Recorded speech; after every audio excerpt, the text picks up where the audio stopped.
হাসনাত আবদুল্লাহ, সার্জিস আলমরা রাজনীতি করবেন, পুরো দেশকে উল্টে পাল্টে দিবেন, কিন্তু বাস্তবতা বুঝবেন না। রোগের সঠিক ডায়াগনোসিস করবেন না, রোগ সম্পর্কে উদাসীন থাকবেন, আবার রোগ থেকে মুক্তি পেতে চাইবেন, তা তো আর হতে পারে না।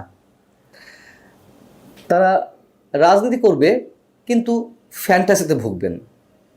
মঙ্গলবার আওয়ামী লীগের যে একটি মিছিল বের হলো রাজধানীতে, সেটি দেখে তারা সত্যি সত্যিই কি ভয় পেয়ে গেলেন, টেনশনে পড়ে গেলেন, নাকি তারা যে হুঁশিয়ার হুঙ্কার ছাড়ছেন, সত্যি সত্যি তাদের কোনো রাজনৈতিক আদর্শবাদিতার জায়গা থেকে এই কথাগুলো বলছেন?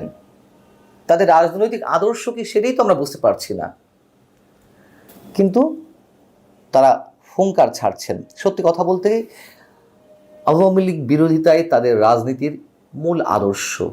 আওয়ামী লীগের বিরোধিতাই তাদের এখন রাজনৈতিক পুঁজি। এটি অপ্রিয় হলেও বাস্তবতা। এখন এই কথা বলতে গেলে তো ফ্যাসবাদের দোষও বানিয়ে দেওয়া হয় আমাদেরকে, সেটি কোনো বিষয় নেই। এটি আমরা অনবরত শুনছি। আওয়ামী লীগের সময়ও আমাদেরকে বিএনপি জামাতের দালাল বানিয়ে দেওয়া হয়েছিল। তবে একটু মনে করিয়ে দিলাম, আবারও মাঝে মাঝে এই কথাটি মনে করিয়ে দিতে চাই। যাও, মঙ্গলবার রাজধানীতে আওয়ামী লীগের যে একটি মিছিল বের হলো, তাদের দৃষ্টিতে বেশ বড় মিছিল, মানুষের সংখ্যা তাদের মিছিলে বাড়ছে, এবং তারা সেটিতে যে প্রতিক্রিয়া জানিয়েছে, বিশেষ করে হাসনাত আবদুল্লাহ তার ফেসবুক পেজে, খুবই হাস্যকর, স্রেফ হাস্যকর মনে হয়েছে।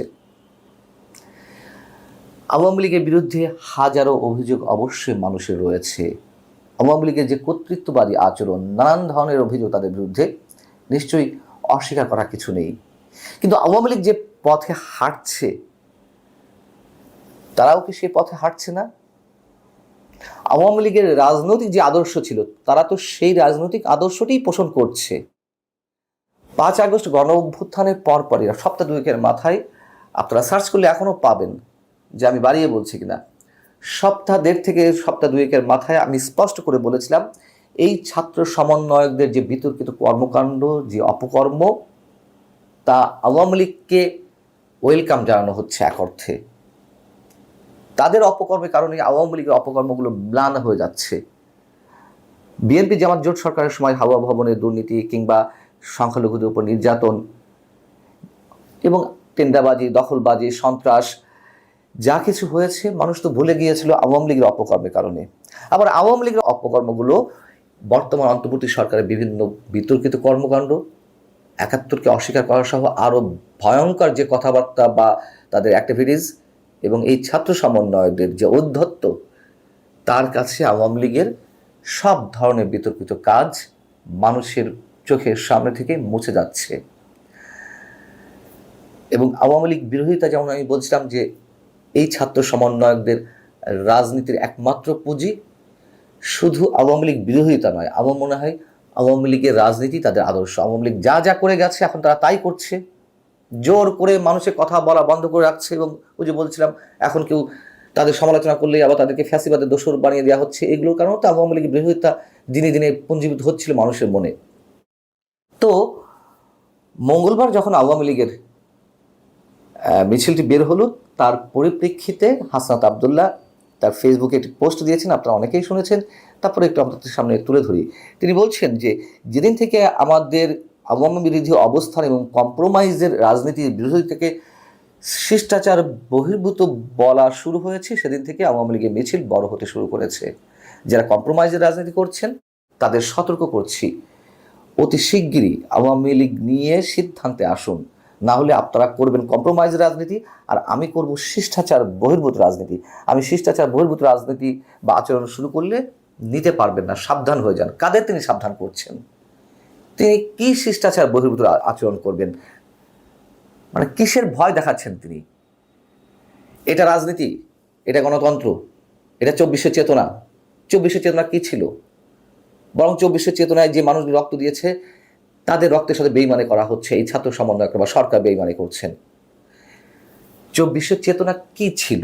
শুধুমাত্র তো গণতান্ত্রিক আকাঙ্ক্ষা, একটা স্বৈরাচারী সরকারের পতন ঘটিয়ে মানুষ যাতে ভোট দিতে পারে, ভোটের মাধ্যমে নতুন নির্বাচিত সরকারের অধীন দেশ পরিচালিত হতে পারে, মানুষের ভোটাধিকারটা ফিরে আসে। এই তো, এর বাইরে আর কি ছিল? এখন যে লম্বা লম্বা কথা বলা হচ্ছে, এগুলো আমরা দীর্ঘদিন ধরে বলছি, তারপরেও বলতে হচ্ছে, মনে করিয়ে দিতে হচ্ছে তারা যা শুরু করেছে দিনের পর দিন। বরং এই ছাত্র সমন্বয়কদের উপরে, এই যে ছাত্র নেতাদের উপরে মানুষ অতিষ্ঠ, মানুষ বিরক্ত।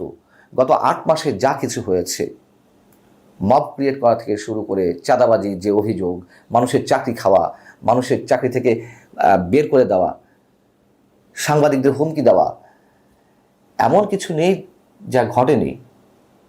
তাহলে মানুষ কেন আওয়ামী লীগ থেকে আলাদা করবে এদের রাজনীতিকে? বরঞ্চ কেউ কেউ তো বলেন যে শেখ হাসিনার স্বৈরাচার হয়ে উঠতে সময় লেগেছিল 15.5 বছর, আর গত 8 মাসে যা হয়েছে 8.5 মাসে তার চেয়ে অনেক ক্ষেত্রে অনেক বেশি হয়েছে। কেন মানুষ এই কথাগুলো বলবে? কি বলবে না? এগুলো আওয়ামী লীগ যারা ভক্ত সমর্থক তারা বলছে না। হাসনাত আবদুল্লাহ আপনার ফেসবুক পেজে দেখুন কমেন্টগুলো কি পড়েছে, এবং প্রকাশ্যে তো দেশের লার্নেড পার্সন থেকে শুরু করে রাজনীতিবিদরা তারা তো বলছে যে তাদের যে বডি ল্যাঙ্গুয়েজ প্রকাশ্যে বলছে যে তারা কি হয়ে গেছে, কি মনে করেন নিজেদেরকে। গণমাধ্যমের পক্ষ থেকে হাসনাত আবদুল্লাহকে জিজ্ঞাসা করা হয়েছিল যে কারা আপোষে রাজনীতি করছে, তিনি সরাসরি কিছু বলেননি। তিনি কি বলেছেন? অনেকেই আপোষে রাজনীতি করছেন, পরিস্থিতি অনুযায়ী প্রয়োজনে আমি তাদের নাম প্রকাশ করব। জুলাই গণ অভ্যুত্থানে মানুষের রক্তের সঙ্গে কোনো বেইমানি মেনে নেওয়া হবে না। এই যে জুলাই গণ অভ্যুত্থানে যারা রক্ত দিয়েছে, বরং বেইমানি অন্য কেউ না, বেইমানি তারাই করছেন। তাদের রক্তের উপর দাঁড়িয়ে ক্ষমতায় যাওয়ার যে একটা সুপ্ত বাসনা নয়, এটি এখন তো ওপেন।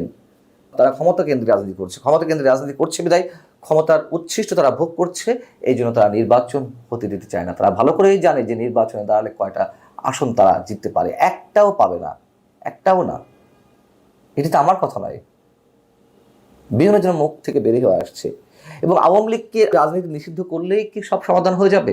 ছাত্রলীগ নিষিদ্ধ করা হয়েছে, ছাত্রলীগ তার কার্যক্রম থামিয়ে রেখেছে। জামাতে ইসলামীকে 2009 সাল বা 10 সাল থেকে একেবারে অলিখিতভাবে নিষিদ্ধ করে রাখা হয়েছিল। তাদেরকে একটা ব্যানার নিয়ে রাস্তা নামতে দেওয়া হয়নি, তাদেরকে যেখানে পাওয়া গেছে সেখান থেকে আটক করা হয়েছে, ধাওয়া দেওয়া হয়েছে, হামলা করা হয়েছে। তাতে কি হয়েছে? জামাতের রাজনীতি শেষ হয়ে গেছে?